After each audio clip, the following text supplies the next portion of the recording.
Greetings and welcome to the channel. This is Mikhailov from Team Retroid, where we like retro games and the devices that bring them to us. So we have another controller in the studio this week, and that is this one here, the Guilikit King Kong 3 controller. Now Guilikit has released a lot of these King Kong controllers in the past, like the King Kong 3 Pro and the King Kong 3 Max, and those are all Pro style controllers with extra buttons and doodads and all that. But this specific controller here is just a basic budget controller that will work on your Nintendo Switch, your PC, your Android, and your iOS devices. So we're going to take a look at this controller, put it through its paces, and see if this is worth your hard-earned dollar bucks. So let's dive in and get to work.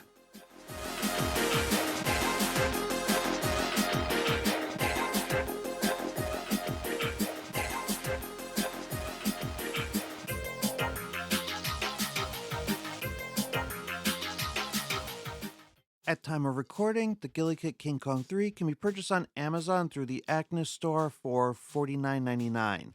You could save 10% by joining the Acnes Discord, and I'll include an invite link in the video description. The unit I am using is a white model sent to me by Acnes for the purposes of this review. As is always required, all opinions are my own, I'm not being paid, and they are not seeing this video before it is published. It's time to hop on our mount and ride in Specktown. The Guilikit King Kong 3 supports multiple platforms including Android, iOS, Switch, and PC. The controller comes equipped with TMR joysticks and Hall effect analog triggers. You could program turbo and vibration strength, and there is a 6-axis gyroscope. Let's do a quick unboxing. Inside the box is a user manual, a USB-C charging cable, and of course, the controller itself. Starting with our device tour, let's take a look at the triggers and the bumpers first. Now these are Hall sensing triggers, and these do have a good amount of travel. I actually feel like this is the right amount of travel. And then these triggers also have these ergonomic bumps at the top, and these feel really nice. I actually like these triggers. Now you'll notice here there is a gap between the bumper and the trigger, which leads me to believe that these are both one piece, just like with the Ambernic controller. And yeah, there is a pretty substantial gap there. You could see the springs right inside. So there is potential that over time, dust and gunk and dead skin cells can get in there. But the gap is not as big as the Ambernic controller I reviewed a couple of weeks back. In fact, I would say that this is almost serviceable, but you could kind of tell that this is meant to be a more budget controller, because usually when I see that kind of spring mechanism, usually it's to, in my opinion, cut costs on the triggers and bumpers. But I feel like that's the only cost-cutting measure here, because these actually feel really nice in the hands. Like when I go to press down on them like this, yeah, these triggers are nice. They are Hall sensing triggers. They are analog triggers. And thank you to the community for helping me figure out the difference between analog and digital. That was kind of a kerfuffle on my part there. But getting back to the controller, yeah, these are pretty nice triggers. Let's go ahead and do a sound test on the bumpers.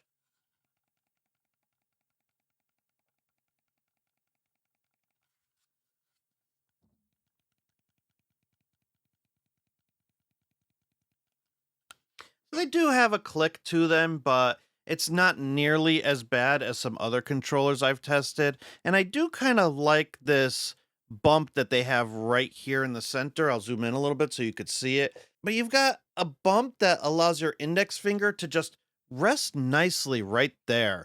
And so you can travel between the bumpers and the triggers. And in my opinion, these are decently designed, and I do like the feel of them. Let's go ahead and take a look at the joysticks. Again, first impressions are the joysticks do seem nice. They do click L3 and R3. I do like the metal from the joystick leading up to the joystick cap. Now let's take a look at the D-pad. First glance, it's got a curve to it. So again, I believe that's meant to be ergonomic, but If I were to just hold it like this, it does seem serviceable. There is quite a bit of a gap here between the controller and the D-pad itself. Let's do a sound test.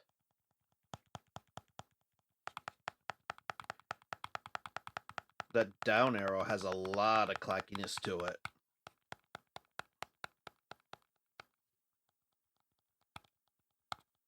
And while we're here, let's do a sound test on the buttons too.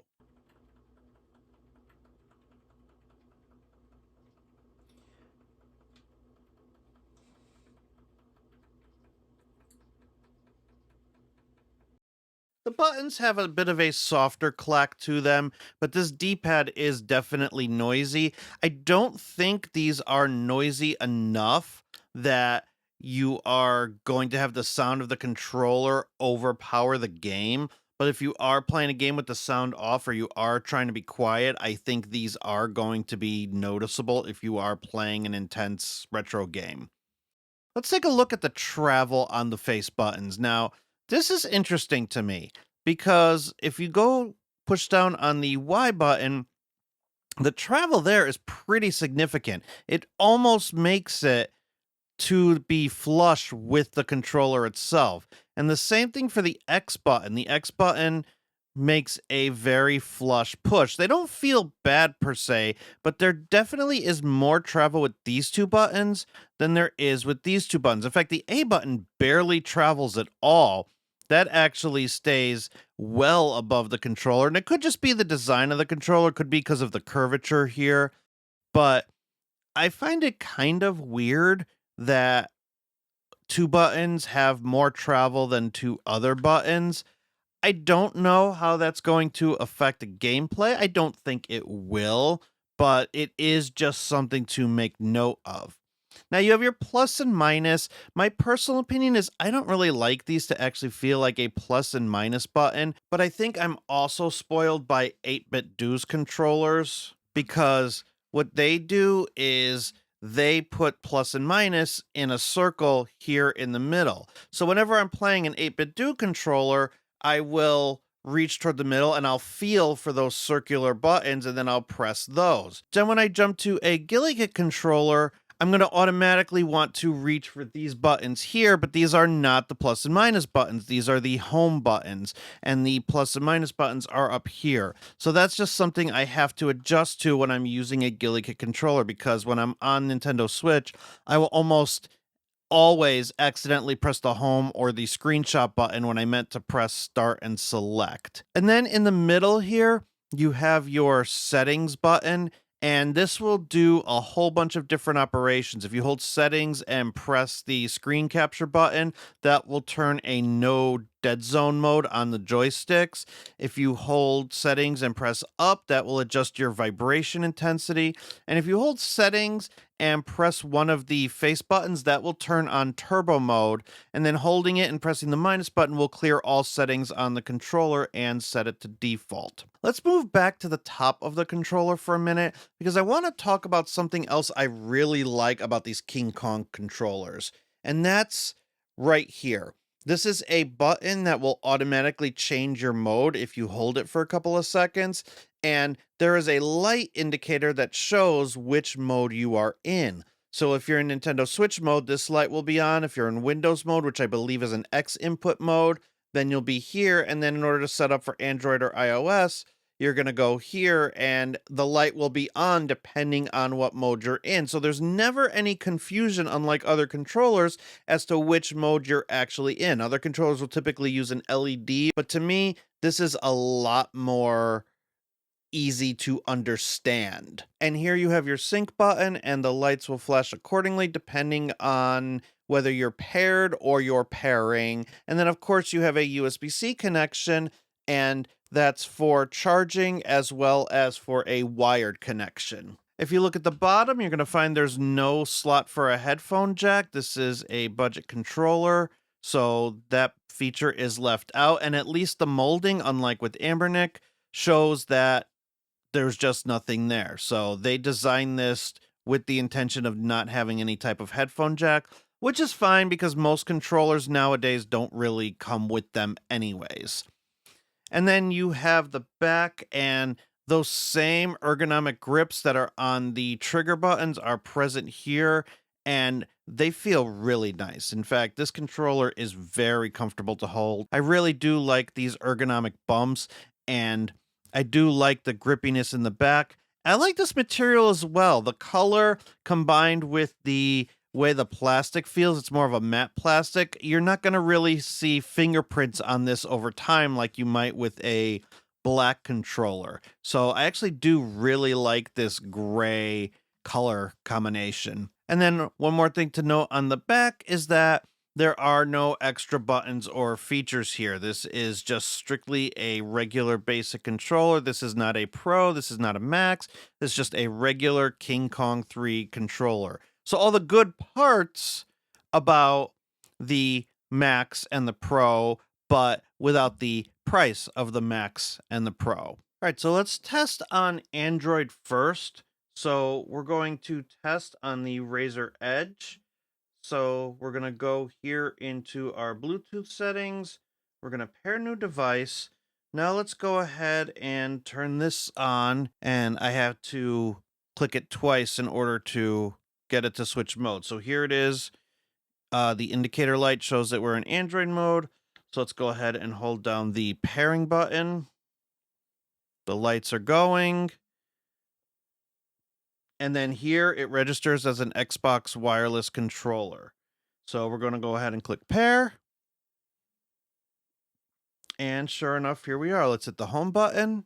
And yep, we are paired. And that was a very simple process. So now, because we're using the Razer Edge, which is a tablet, we can go ahead and remove the ROG Testing controller that I typically use with this device.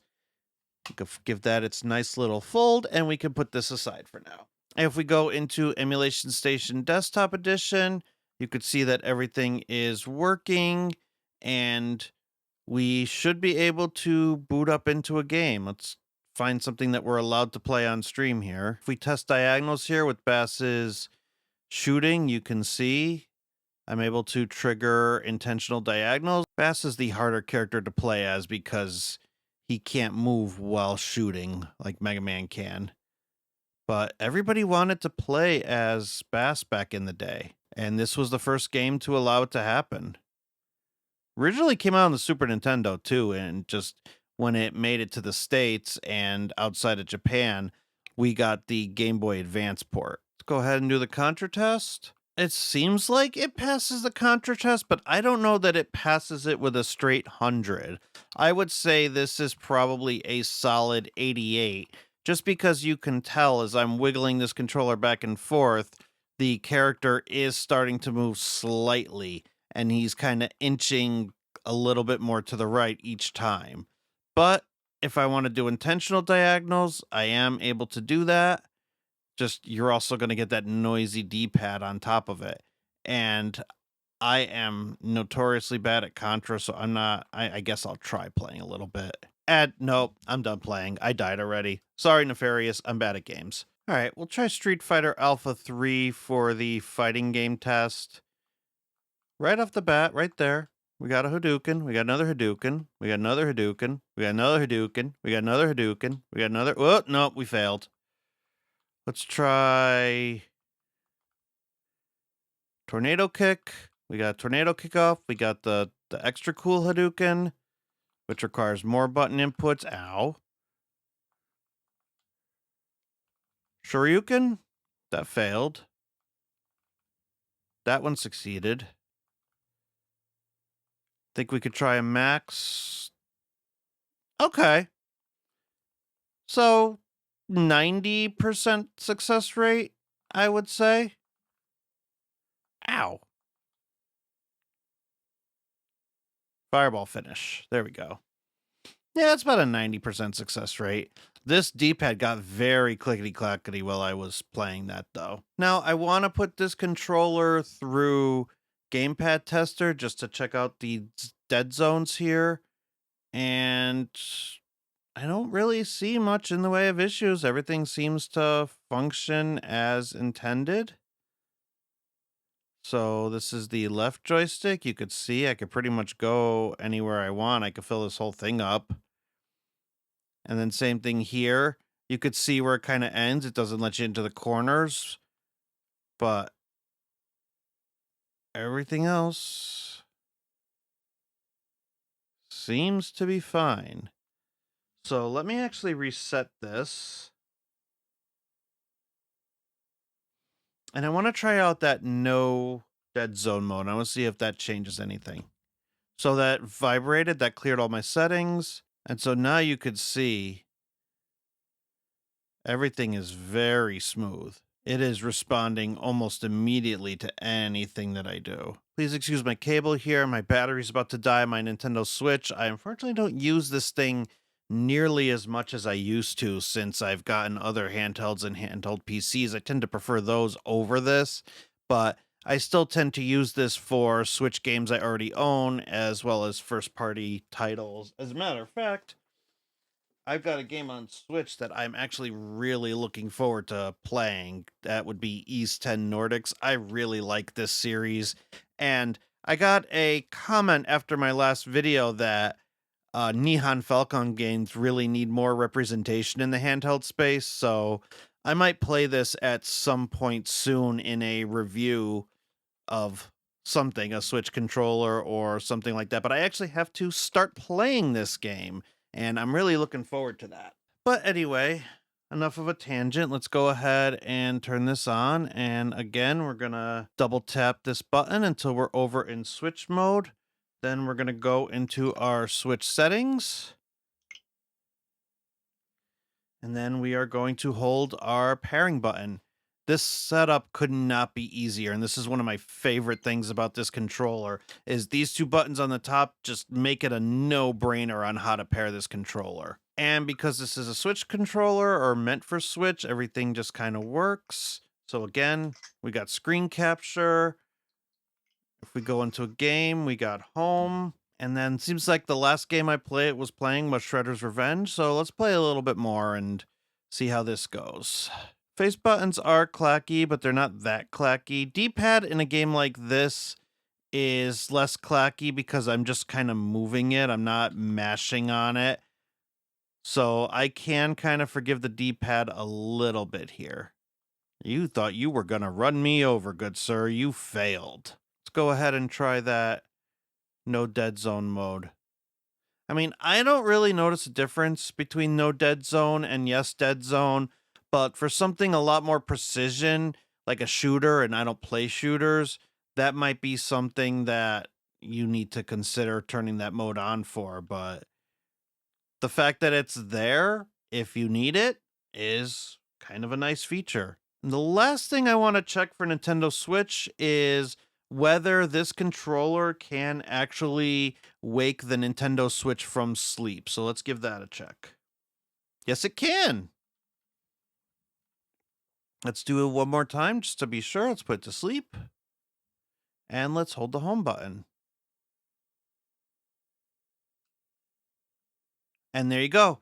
So this controller can wake the Nintendo Switch from sleep. So that's excellent. Now I need an excuse to get out the 1X Fly. So let's go ahead and boot this up. And so I'm running Bazide. I actually have a dual boot setup on this device, and it's been running very well. It's made me use this device a lot more than I have in the past. And if you have a Windows handheld that you just don't use anymore because you're not a fan of Windows, definitely look up Bazite or SteamFork because it could absolutely change the way you operate your device. So we're going to go into the Windows mode. So again, double tap, and then let's go to our Bluetooth settings. Let's turn Bluetooth on, and let's go into pairing mode.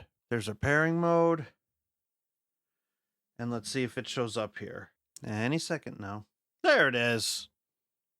That took a minute. All right. We're paired. Let's see what happens when we hit the home button. Yep. There we go. We got settings. If we hold home and press A, we go into our quick settings here. So if you have a Steam Deck or a device running a SteamOS distro, this will work just fine.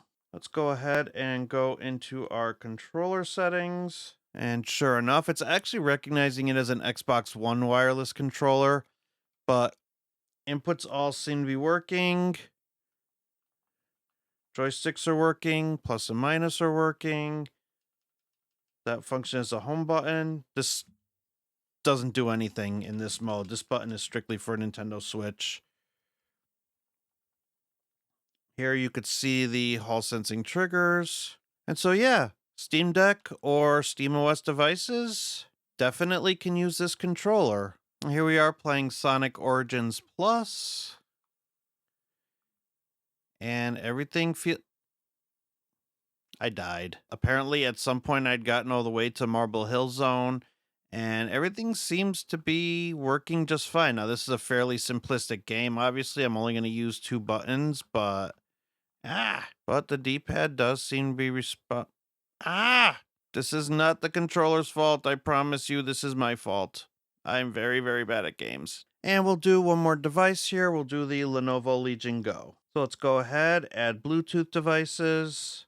We are already in Windows mode, so we will just put this into pairing mode so that the buttons are flashing. And that time it came up a lot quicker. So if we go into Gamepad Tester, we have to go here to player 3 because my Legion controllers are connected. And we could test out and because we're using the browser Gamepad Tester, you can actually see here that these are analog. You could see that if I put just a little bit of pressure on them, it only goes so far.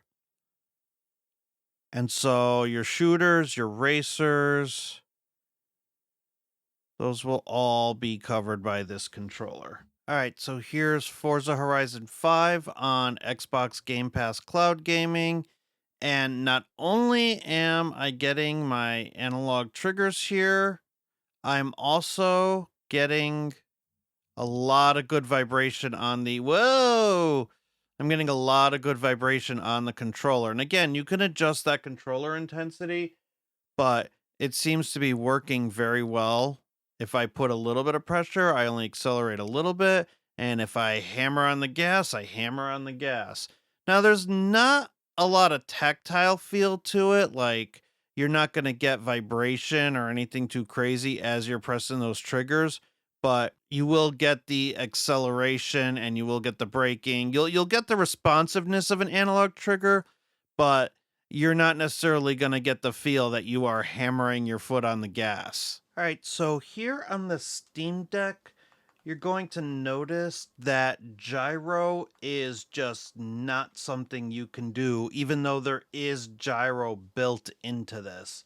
However, if I go into calibration and advanced settings, you'll see here that there's only joysticks and haptic settings. There is no way to get gyro to come up here, and I did it with all 4 modes. So on the Steam Deck, gyro does not seem to be a thing. So we're going to go ahead and try a Windows handheld next. So just for giggles and because I haven't used it in a little bit, we're going to take out the MSI Claw. I really do love this handheld. I'm going to do another review on this very soon because my mind has actually been very much changed on this handheld from when I originally reviewed it. And so I have this set up now as a Nintendo Switch Pro controller. I have it actually set up in Switch mode, and here in Windows now the gyro does seem to be working, but it is awful wonky. I don't know if it's just because I'm bad at this game or because the gyro isn't quite calibrated. There is a way to calibrate the gyro. So in order to calibrate the gyro, you hold plus, minus, D-pad left, and A at the same time. And you could see it just vibrated twice, and that means it's done. So now let's go ahead and try again. This is a little bit easier to manage, and it seems like the gyroscope is, it's hard for me to show on screen. It shows that the gyroscope is working as it should. However, you do need to be in Nintendo Switch mode in order for this gyroscope to work. I haven't really seen it work any other way. But if gyroscope is your thing, yeah, this controller does have it. Let's go ahead and test the turbo function. So let's say I wanted to make the Y button here a turbo button. First of all, let's turn back on Nintendo button layout just for the purposes of this test. If I hold this button and I press Y, it vibrates. And now let's go ahead and test device inputs. And you could see here, it's showing as a rapid input. And you could see here, Y button working perfectly fine for turbo. If I want to turn it off, hold setting, press minus, you end up back in default settings. And now it's just regular button push. Now let's wrap things up with my final thoughts, starting with the positives. This controller has a nice feel to it. In addition to the controller shape, I like the feel of the plastic and the ergonomic bumps on the triggers and along the back. I also really like how the bumpers and triggers work. They're shaped just right for resting your fingers on them, and the triggers have just the right amount of travel for my exact use case. I also really appreciate how easy it is to switch modes with very clear indicators as to which mode you are in, and for a budget controller, there are plenty of extra features that you won't get on a standard Nintendo Pro controller, such as turbo, vibration control, and Deadzone modes for the joysticks. Plus, Nintendo controllers are still expensive at $70, and I would argue that this controller beats any of Nintendo's official offerings. Of course, no device is perfect, so let's look at the negatives. The D-pad is quite noticeably noisy, which could impact the people around you if you are trying to be quiet while playing. The start and select buttons are fine, and this could very well be a me problem, but I wish they were at least designed the same way as the home and the screenshot buttons. I instinctively reach for the circle-shaped buttons just because of other controllers I'm used to, and that leads me to accidentally press the home or screenshot button instead of the start and select buttons. I'm hoping for a small design change on the next Guilikit product. And finally, this handheld has gyro, but it seems to be limited to how you can actually use it. It didn't work on the Steam Deck at all, and I had to be in Nintendo Switch mode for it to work on a Windows PC. It kind of shows that while this controller is flexible in the fact that it can work on other devices, its priority really is as a Nintendo Switch controller. But let me know what you think in the comments below. Is this a controller you are considering, and what do you think is the best use case for a device like this? And please feel free to continue the conversation on the Retro Handhelds and Steam Machine Discords, where you can find me hanging out in between videos. And if you want to support the show, like these wonderful people on the screen, you could do so by going to my Patreon page. Links for all these places are in the description. But that'll do it for this video. Thank you so much for watching, and please be sure to like and subscribe if this video was helpful to you in any way. Every smash of that button helps the channel grow and allows me to get more content out to you.